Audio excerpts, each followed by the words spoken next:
All right, we've got some new polls for you as well today, and they show that Americans feel that the president, they're not happy with the fact that he has bypassed Congress to further his second-term agenda. You know, he says that he'll do whatever he needs to do to help people, in his opinion, but 74% say that they don't think this is how the government is supposed to function.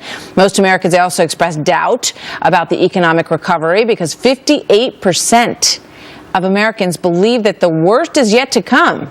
And that is up from 48% 2 years ago. Jason Lewis is syndicated radio host and columnist for the Minneapolis Star-Tribune, and Alan Colmes is host of The Alan Colmes Show and a Fox News contributor. Welcome, gentlemen. Good to have you both here.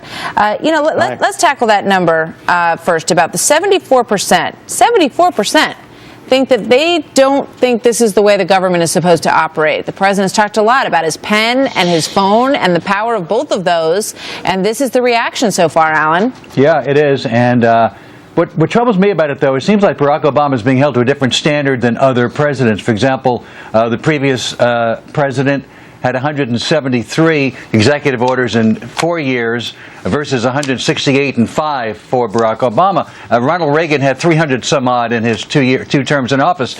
Let's not hold this president to a different standard than other presidents have been held to traditionally.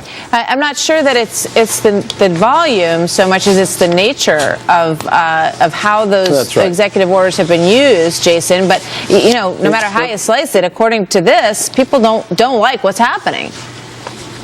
It's not the number of executive orders, it's whether the president is usurping the Congress of the United States and violating separation of powers doctrine. And if you take a look at his refusal to enforce DOMA, rewriting the Immigration Act or immigration law by putting in the DREAM Act, rewriting the Clean Air Act by allowing the EPA to regulate CO2, that's at the Supreme Court now because that wasn't in the law.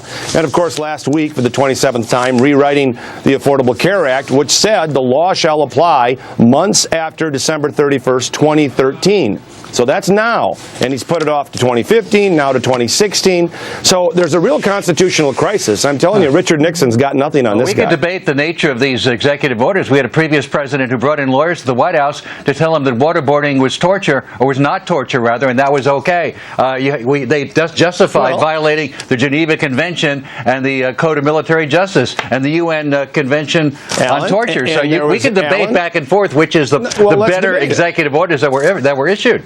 No, and there was a real debate there when Bush was doing the national security signing letters. There was real criticism of that. There was real criticism of Gitmo. But when this president uses unmanned aerial drones to target American citizens, violating, my goodness, due process, no search warrant, no arrest warrant, there is nary a peep coming from your side. I think these issues on all counts are things that people rightfully are concerned about because we have a balance of power in this country, and it's in the Constitution. It's very important that it be upheld, that these branches have a way to check and balance each other. And clearly, at least according to this recent poll that we have, people aren't too happy with the way that it's going on. My argument is don't hold this president to a different standard than other presidents who have done far more executive orders on sometimes far worse issues than the ones we're talking about here.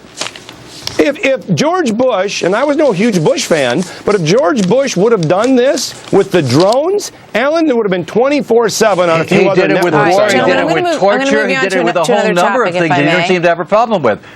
He did it with surveillance. Hold Obama to the Bush standard. Let's try that.